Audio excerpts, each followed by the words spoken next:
Escucha este dato. España tuvo en 2020 la mayor caída del PIB y el mayor déficit fiscal de la Unión Europea, ambos del 11%. El gobierno dice que eso es porque en España el sector del turismo pesa más en el PIB. Pero la verdad es que ese sector es proporcionalmente más grande en Grecia y en Portugal, y ambos países tuvieron un déficit menor y una menor caída del PIB. La pandemia es igual para todos, pero unos gestionan mejor y otros peor. Empezamos.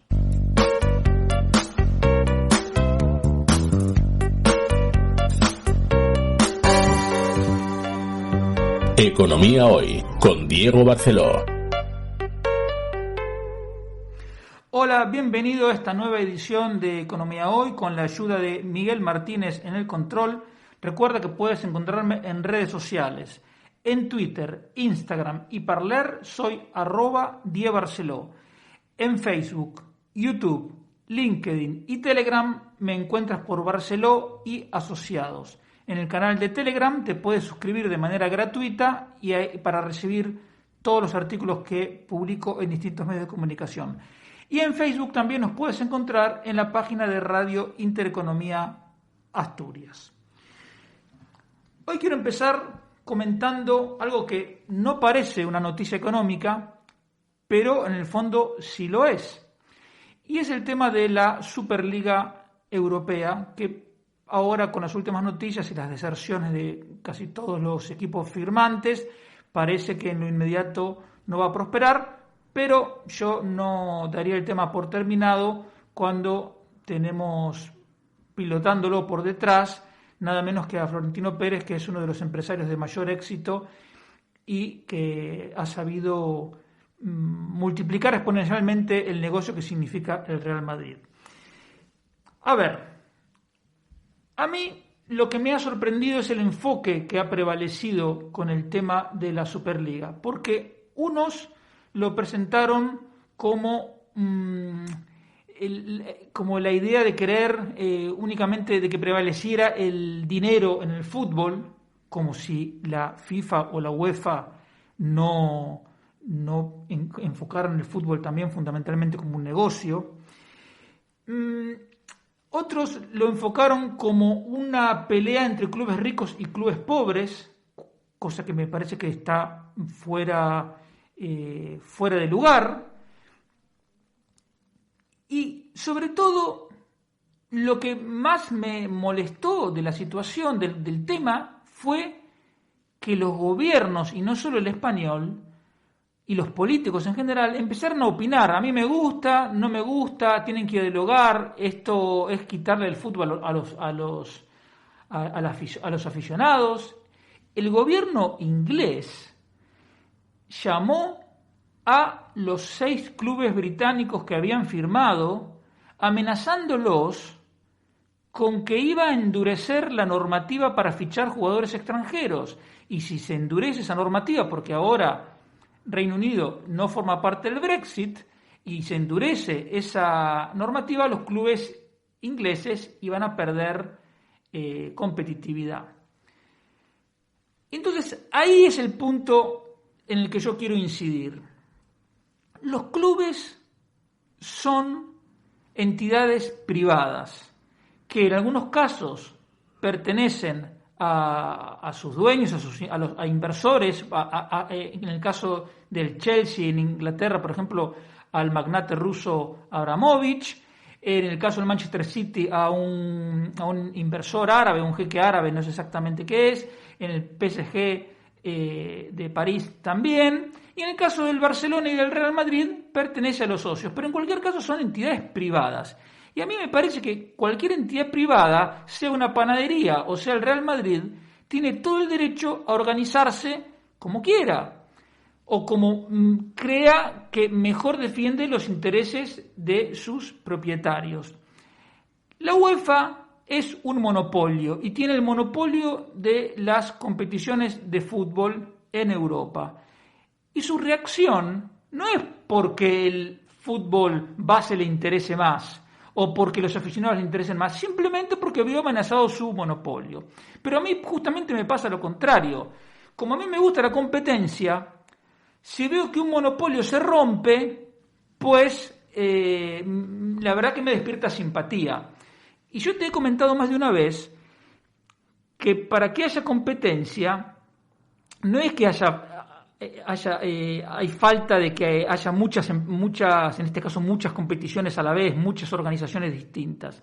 Simplemente hace falta que haya libertad para que cualquiera pueda organizar otra competición. Bueno, esa es la libertad que no hay en Europa y a la que se han plegado los gobiernos y los políticos. Y por eso digo que es un monopolio, la UEFA. Si uno escucha las explicaciones de Florentino Pérez, la verdad que a mí me parecieron muy razonables, pero en última instancia la decisión final, como ocurre con cualquier negocio, la iban a tener los clientes, es decir, los consumidores. Si a la gente le gustaban los partidos de la Superliga, iba a ver los partidos de la Superliga. Y si no le gustaban, pues no los iba a ver y la cosa iba a ser un fracaso. Ahora no sabemos porque a los aficionados no le dan esa oportunidad de elegir. Entonces, no olvidemos tampoco que tanto la FIFA en general, como la UEFA, como es monopólica, tiene una discrecionalidad total en resolver sus asuntos. Si tú no estás de acuerdo con un problema que tienes con la FIFA, con la UEFA, con la Federación, no puedes acceder a la justicia y si acudes, quedas automáticamente desplazado. Y esto es lo que pasó, por ejemplo, en el caso de Maradona en el Mundial 94, cuando por la misma situación, es decir, consumo por un descuido de efedrina, que al jugador español Calderé en el Mundial 86 le dieron un partido de suspensión, a Maradona lo suspendieron 15 meses. ¿Por qué? Porque era Maradona y porque el entonces presidente de la FIFA, que era João Havelange, brasileño, y que durante toda su gestión Brasil no había ganado ningún mundial, era la última oportunidad que tenía para ver a Brasil campeón durante su gestión. Entonces, si para eso había que barrer a Maradona, se lo barría, y se lo barrió. Y lo mismo, la misma discrecionalidad cuando se decide organizar un mundial en Qatar, donde es tal el calor que hace que por primera vez el Mundial se va a tener que jugar en diciembre y no en junio. Entonces, esa organización que organizó, bueno, justamente, por ejemplo, en el 86, en el Mundial de México, partidos a las 12 del mediodía, con un calor abrasador, pero era el horario que convenía a las televisiones. ¿Esa es la organización que dice que se preocupa por los futbolistas? Por favor, hombre. Es una organización que se preocupa fundamentalmente por el negocio, que es exactamente lo mismo que quería hacer la Superliga.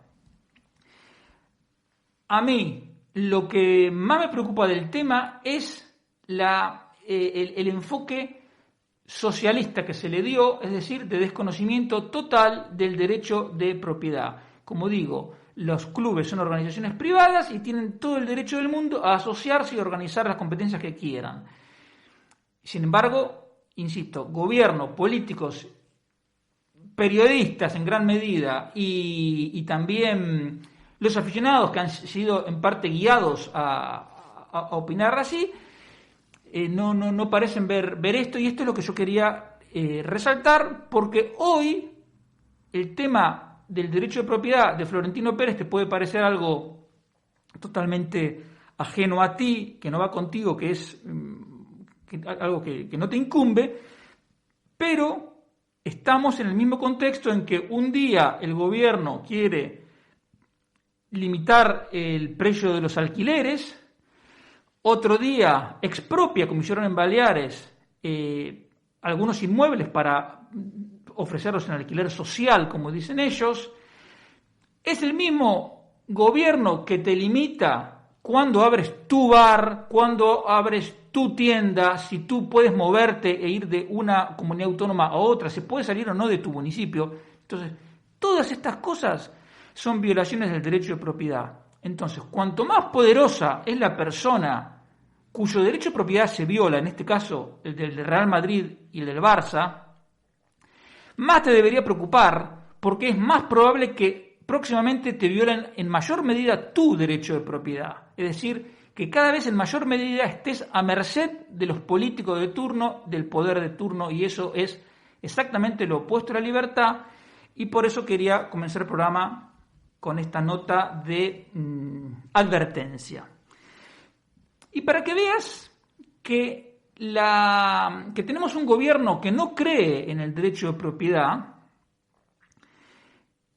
hay unas declaraciones, y esta es la segunda noticia que para mí merece mención, de la ministra Calviño, que se supone y algunos presentan como la persona más sensata del gobierno. Bueno, sin embargo, esta señora ha dicho, bueno, evidentemente Nadia Calviño al lado de Irene Montero, yo también la prefiero, ¿no? Pero escucha estas declaraciones de la ministra Calviño. Dice que le parecen inaceptables los sueldos y bonus que cobran los directivos de la banca. Dice, no se corresponde con la situación económica ni con el hecho de que hay entidades que están reduciendo su personal. Entonces, otra vez, a la ministra Calviño le resultan inaceptables los bonus y sueldos de los directivos de la banca. ¿Inaceptables con respecto a qué? Yo digo, a ver, a mí me pueden parecer desproporcionados con respecto a mi salario, con respecto al salario de un camarero, pero mi opinión es irrelevante, porque a los únicos a los que les tiene que preocupar cuál es la remuneración del directivo de un banco es a los dueños de ese banco. Yo digo, si un señor que dirige un banco gana 20 millones de euros, ¿a quién perjudica? ¿Te perjudica a ti? ¿Me perjudica a mí? ¿A quién perjudica? No perjudica a nadie. Y esta es parte de la cosa contradictoria que tienen los socialistas de todos los partidos. Por un lado, quieren que haya altos salarios, en teoría, para poder cobrarle más impuestos. Pero cuando hay ese tipo de salarios, como en la banca, tampoco les gusta. Porque en el fondo, lo que les gusta es la mediocridad de la pobreza. Todos pobres, dependientes del Estado, dependientes de una paga, para que sean obedientes al poder y no se les ocurra protestar. Otra vez, vuelvo con lo mismo. ¿Te puede parecer que el gobierno esté presionando al Banco de España para que tome medidas, es decir, para que a su vez presione a los bancos para que regulen sus sueldos y sus bonos? Es algo que no va contigo. Pero hoy es el salario de los banqueros, mañana es el salario de Messi y luego es el sueldo de cualquiera. Porque si nosotros aceptamos el argumento de que un salario es desproporcionado, si aceptamos ese argumento como un motivo válido para intervenir, bueno, empezamos por un salario de 30 millones, como creo que es el de Messi, seguimos por otro de 20, después lo de 500.000 euros y acabamos en lo de 3.000. Entonces, cualquier ataque al derecho de propiedad y a la libertad de contratación entre personas, porque esto es lo mismo, el salario de Messi, a mí me puede parecer alto o bajo, pero digamos, si dos personas, Messi y el club, se pusieron de acuerdo en ese salario, ¿yo qué tengo que decir? Nada. Mi opinión es completamente irrelevante. Entonces, cualquier ataque del gobierno a la libertad de contratación tiene que preocuparte porque luego van a por ti. A mí lo que me resulta inaceptable es el sueldo de Irene Montero. Es decir, una persona que no tiene ninguna preparación, cobre sus 70, 80 mil euros, va a saber cuánto cobra, porque si sumamos la niñera y sumamos otros gastos, a saber cuánto es el salario total. Pero ese sí me parece inapropiado, porque es una persona que no tiene la capacitación, ni la experiencia, ni los conocimientos para ser ministro. Y lo es. Entonces, que una ministra, Nadia Calviño, que se supone que es una persona razonable, ponga el acento en los salarios de los directivos de banca, que es gente súper preparada, que toma mucha responsabilidad y que no llegan ahí ni por enchufes ni por amiguismo, ponga, como digo, el acento ahí y no en el de la chica que se sienta en la silla de al lado en el Consejo de Ministros, me parece como mínimo una demagogia inaceptable que habla muy mal de cómo tiene la cabeza Nadia Calviño, porque vamos a decir, si una persona pone o sea, si es por demagoga, y si realmente lo piensa, mal también. Por lo tanto, muy, muy mal. Excita el resentimiento, son comentarios que excitan el resentimiento, y ese es al final la savia que corre por las venas socialistas, el resentimiento. Porque, insisto, si una persona no es resentida, no es envidiosa, ¿qué le importa que alguien gane mucho más? Y la tercera noticia que te quería comentar parece, uno lo puede tomar a risa, pero yo creo que no hay que tomárselo a risa.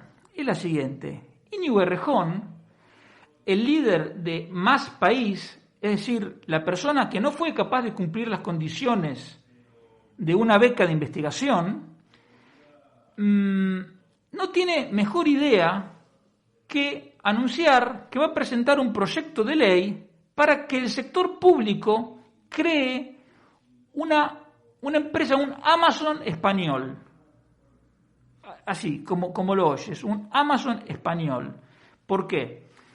Porque dice que así se va a ayudar a las pequeñas empresas y a los autónomos para que puedan comercializar sus productos. Porque según la visión de Errejón, que no trabajó jamás en una empresa privada, por lo tanto no sé cómo conoce tanto del funcionamiento de empresas, pero él dice que Amazon perjudica a las pequeñas empresas.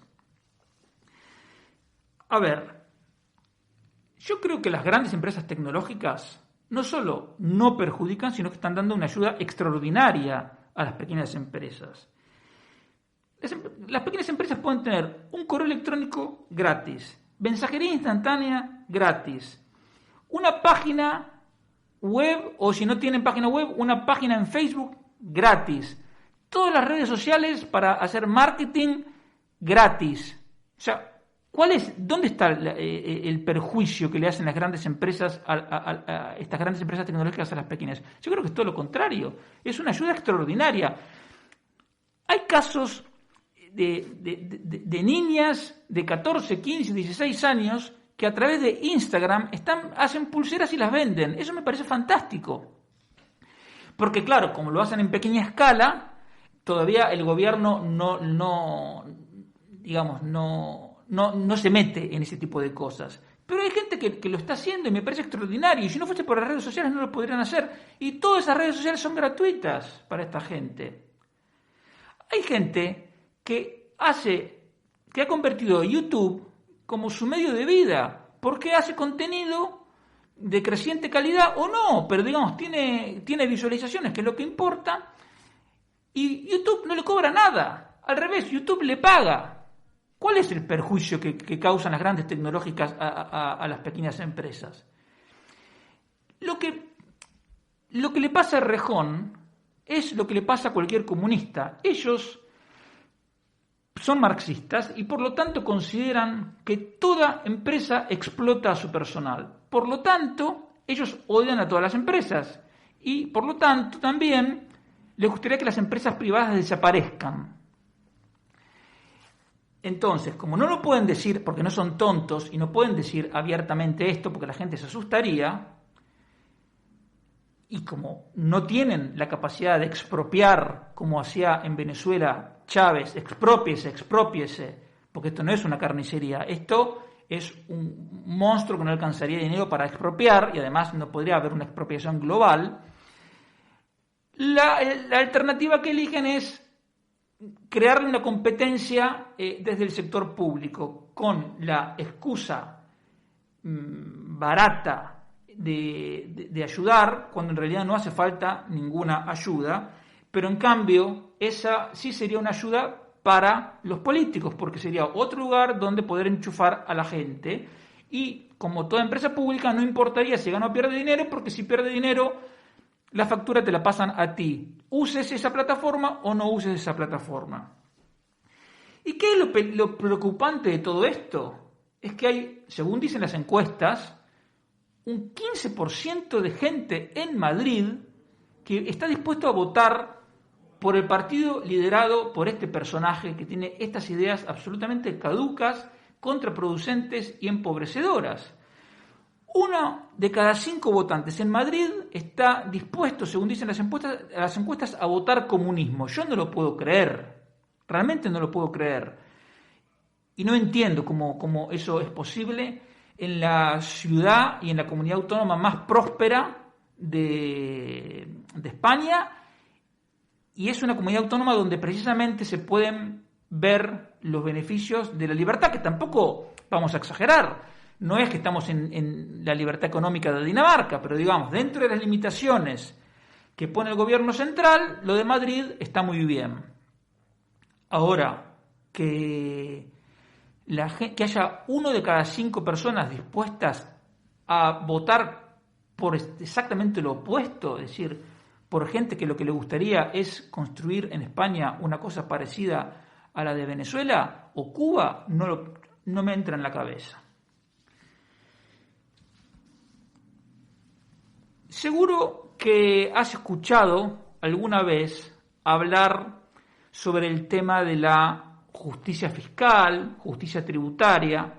Los socialistas de todos los partidos usan distintas formas para referirse al mismo fenómeno, que en parte ha sido un tema que se actualizó en el debate público por las elecciones autonómicas del próximo 4 de mayo en Madrid.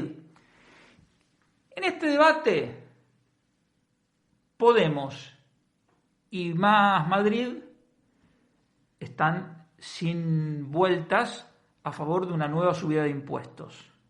Y el PSOE también. En realidad, lo que pasa es que ellos son más ambiguos porque Gabilondo ahora dice que por 2 años no hay que tocar la fiscalidad, pero bueno, ya en febrero él mismo había presentado proposiciones en la Asamblea de Madrid para subir los impuestos. Dijo que no quería pactar con Pablo Iglesias, ahora le dijo: Pablo, tenemos 12 días para ganar las elecciones. O sea que el PSOE también quiere subir los impuestos, porque si no se ponen de acuerdo en subir los impuestos, con Pablo Iglesias no hay acuerdo. Y de hecho, la ministra María Jesús Montero, como comentamos el otro día, puso en marcha una comisión de expertos precisamente para darle un barniz teórico a la subida de impuestos que ellos quieren hacer. Los argumentos de los que quieren subir los impuestos son conocidos. Dice: tenemos que mejorar la calidad de los servicios públicos. Con la pandemia quedó evidenciado que hay que mejorar los servicios de salud y también los de educación, y eso solo se puede hacer si hay más dinero. Y para tener más dinero hay que subir los impuestos. El matiz es que Pablo Iglesias, por ejemplo, va más allá de lo financiero y vincula el aumento de impuestos con un acto de justicia. Él dice: es justicia fiscal para llegar a la justicia social. Incluso, y esto ya es una tergiversación que él hace, dice que es necesario para cumplir la Constitución es necesario subir los impuestos, cosa que es un despropósito. Pero bueno, siguiendo con el argumento de Pablo Iglesias, él dice que el artículo 31 de la Constitución es lo que obliga a subir los impuestos. Ese es el artículo que establece la progresividad como uno de los principios del sistema tributario. Uno de los problemas, tiene muchos, la progresividad de los impuestos, pero uno de los problemas de la progresividad es que siempre hay margen para que los impuestos sean más progresivos.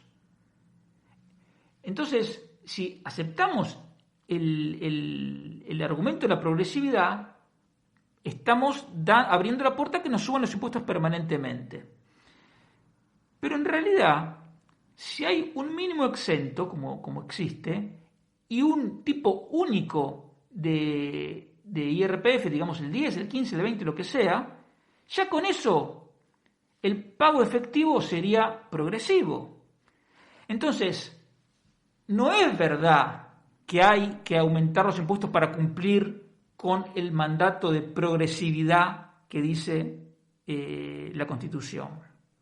Porque además, ese mismo artículo 31 determina que el sistema tributario nunca podrá tener un alcance confiscatorio.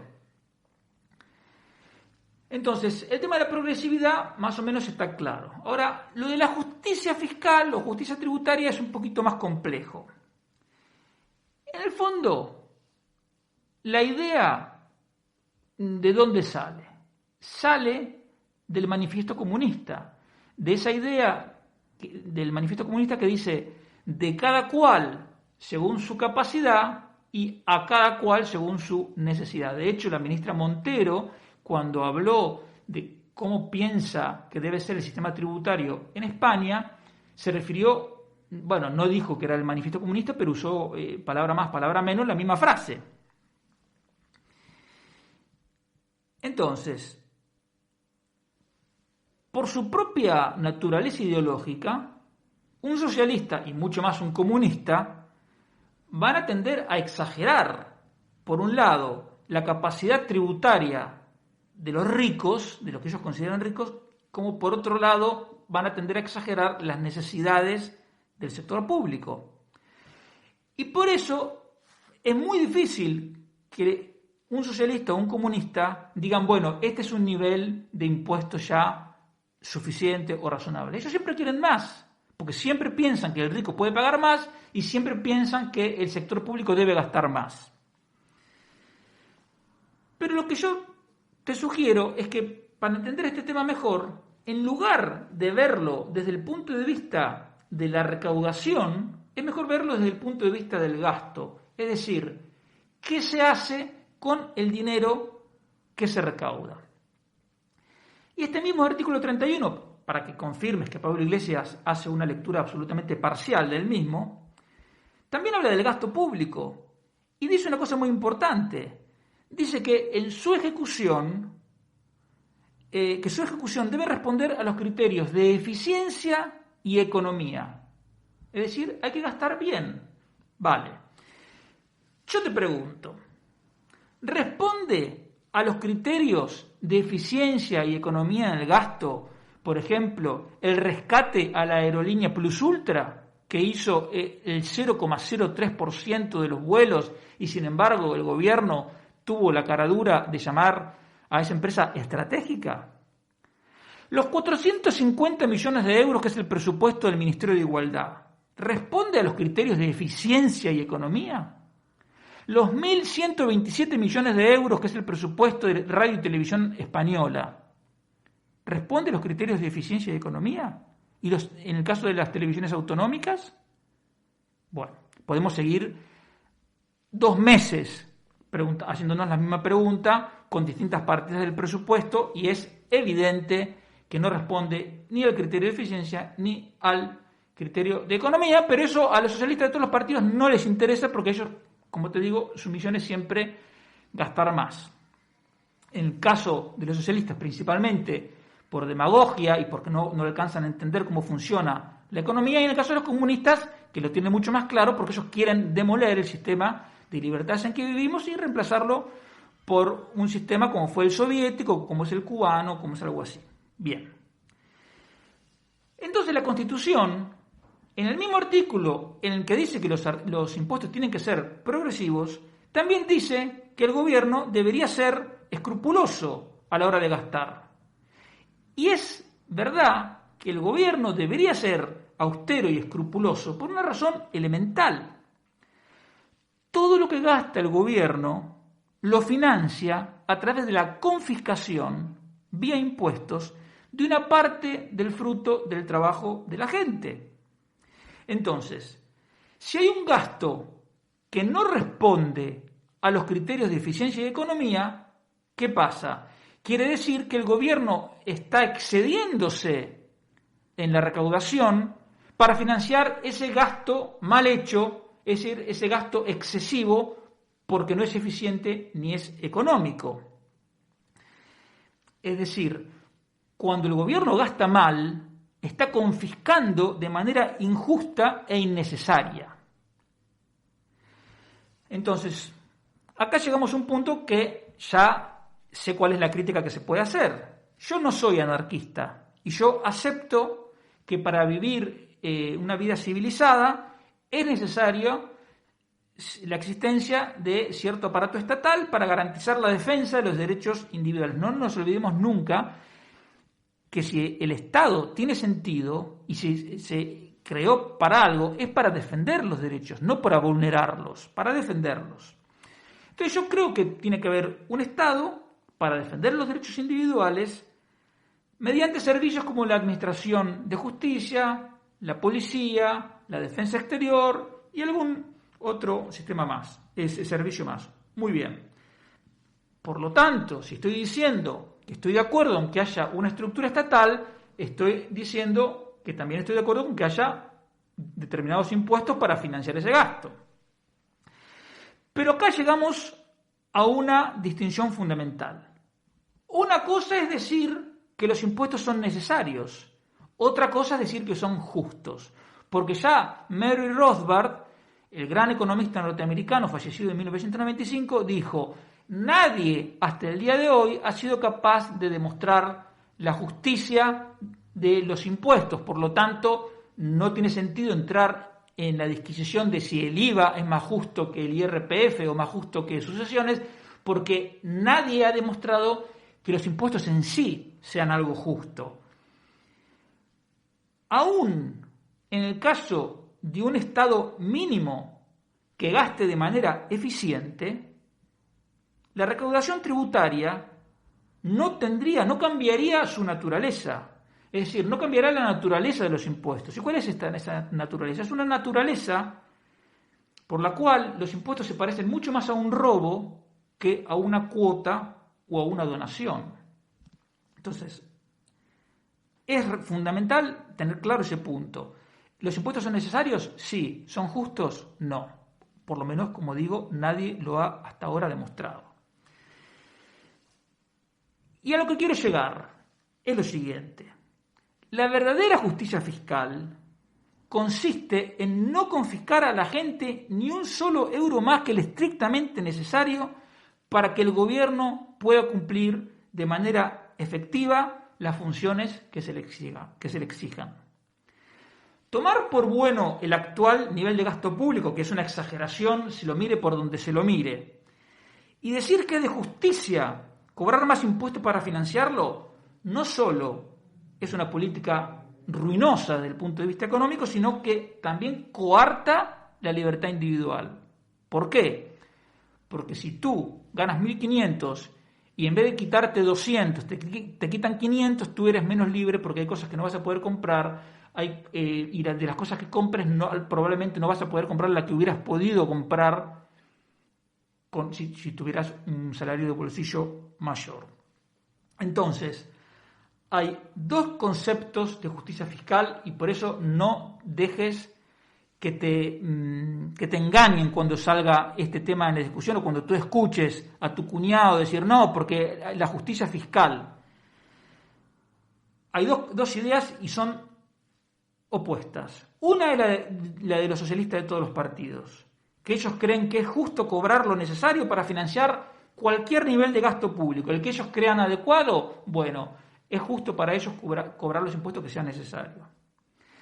Y para nosotros los liberales, también para los conservadores, la idea de justicia fiscal es que no se cobre en impuestos ni un solo euro más que el estrictamente necesario. Todo lo que sea cobrar de más por ineficiencia del sector público o incluso por la realización de funciones que no son propias del Estado, como tener una televisión, eso es un robo.